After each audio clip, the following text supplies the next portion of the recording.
Welcome to Ben's Experience. In this video, I will share with you how to connect Google Calendar to n8n if you want to automate event or scheduling or anything. In this video, we will go through 5 steps, which starts with creating a Google Cloud project and ends with creating or adding the credentials in n8n. And after that, I will promote my n8n online course. So let's start with, or before starting with this step number 1, what I will do here, I will add a manual trigger and then I will add any Google Calendar. First, I will search for Google Calendar, click on it, and here I will search any, or I will click on any action, it doesn't matter. So I will start with create an event. So here in the credentials to connect with, I will click create new credential, and this is where you can contact, or this is the window from where you can connect Google Calendar to n8n. As you see here, n8n asks us for our client ID and client secret. How to get those two values is what we will see here. So step 1, we need to create a Google Cloud project. And why? This project is where you'll manage APIs and credentials needed to connect n8n with your Google Calendar. So click on or visit this link, which is cancel.cloud.google.com. After sign in using your Google account, click here in the project picker and then click on new project. First, give your project a name, for example, n8n-calendar. Click on create. They are now creating our project for us.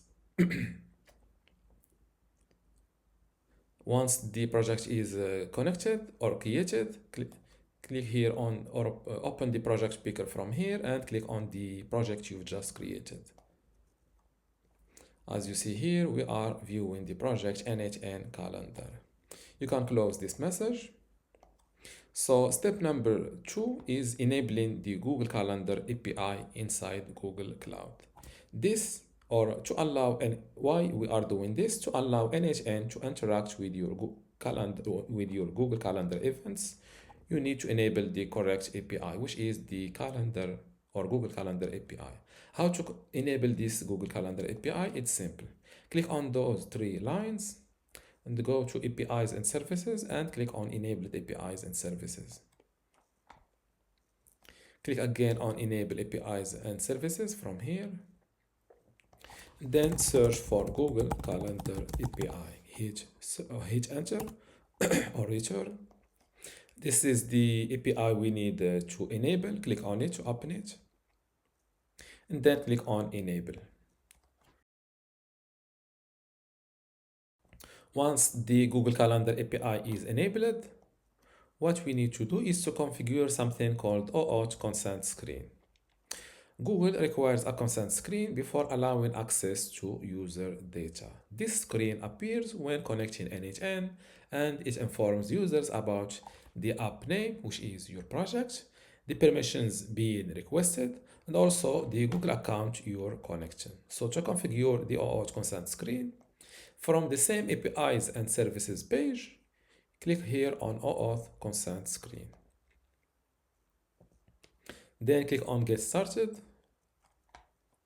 Then fill in an app name here. For example, let's keep things simple, or simple. Go with n8n-calendar. This name of the app asking for consent. Then select a support email address. Click on next. For the audience, go with external. Click on next again. Fill in an email address. For example, ben@bensexperience.com. This email address is for Google to notify you about any changes to your project. Click on next. And then click on agree to the policy and click on continue and hit create. As you see here, OAuth configuration created.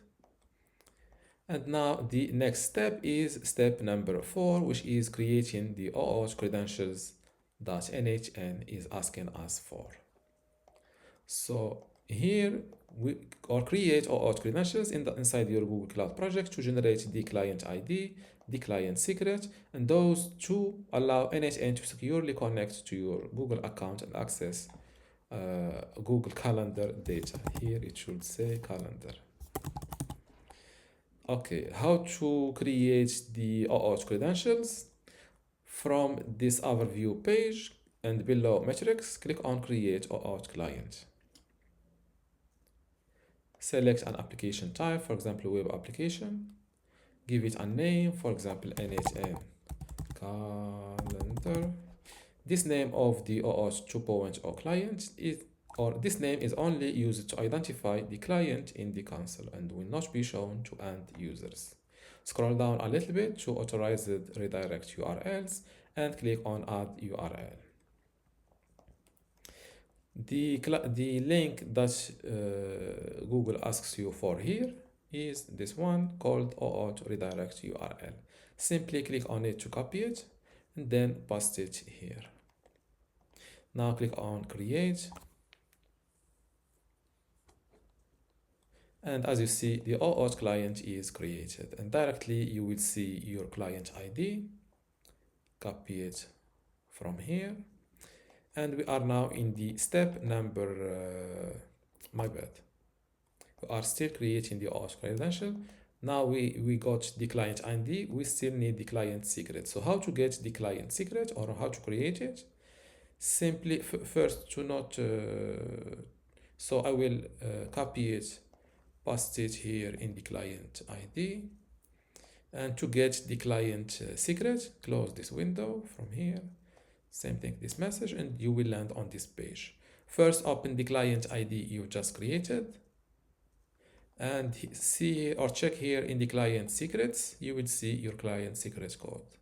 Copy it from here and delete those dots and paste the client secret. And now you need to click on sign in with Google, but from my experience, I know that you need to publish your app first or just push it to production to avoid a miss or an error down the road. So to publish the app, click on audience and then click on publish app below publishing status. Push to production, click on confirm.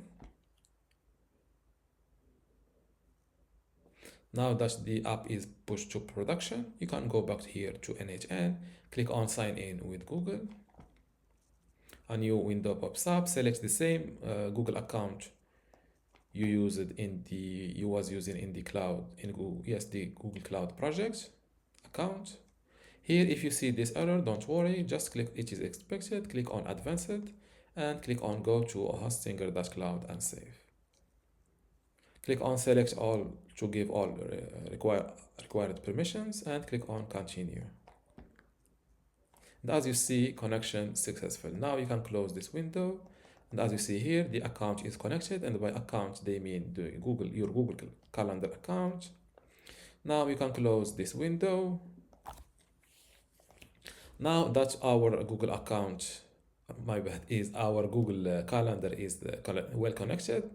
If you enjoy, I should promote my online course, which is if you like how these automation workflows are explained, or if you like my method of explaining videos and you want to go further with the n8n, you can check out my n8n online courses available on my website, link in the description. Now that you know about my n8n online course, let's verify that this Google Calendar is well connected. So I will add a new node, which is Google Calendar. So for the action, I will go with create an event. Before setting up this, I will open my calendar in a new page. This is the Google Calendar. I am using the same account. So here, for the credential to connect with, I will select Google Calendar account, which is the account I've just connected. For the event, for the resource, I will go with event, operation create. For the calendar, I will select the same account. So I will, for the start now, This is the date of the new event that I will create, and the end, it will be, I think, 1 hour. Let's go with this option, which is easier to understand. So here today it's 17th of March. So I will create an event next day that will end on the same day, which is 18th of at let's say 10 p.m. No, this is 10 p.m. Okay, I will execute, or instead of executing this simple node, I will execute the whole workflow. But before this, let's check that in the 18th of March, there is no, I'm looking for a month. This is today, and this is the next day that my n8n event should show up here. Okay, let's execute the workflow. As you see, workflow executed successfully. And now if I go here, as you see, an event is created at 12:43 with no title, and it ends. This is the start hour and the end hour. I'm not sure why the hour is not exactly. No, it is correct. I think there is an issue with my time zone or something, because it should end at 10 and not 9. I think there is just an issue with my time zone. The time zone here on the n8n is different than the one I am using, but don't here most of the time you will not face this issue, because here in my country we are changing time zones every month. So this is how to connect Google Calendar to n8n. If you still have a question, leave it in the comments below. And don't forget to check my online course if you are interested, my n8n online course if you are interested, and see you in the next tutorial.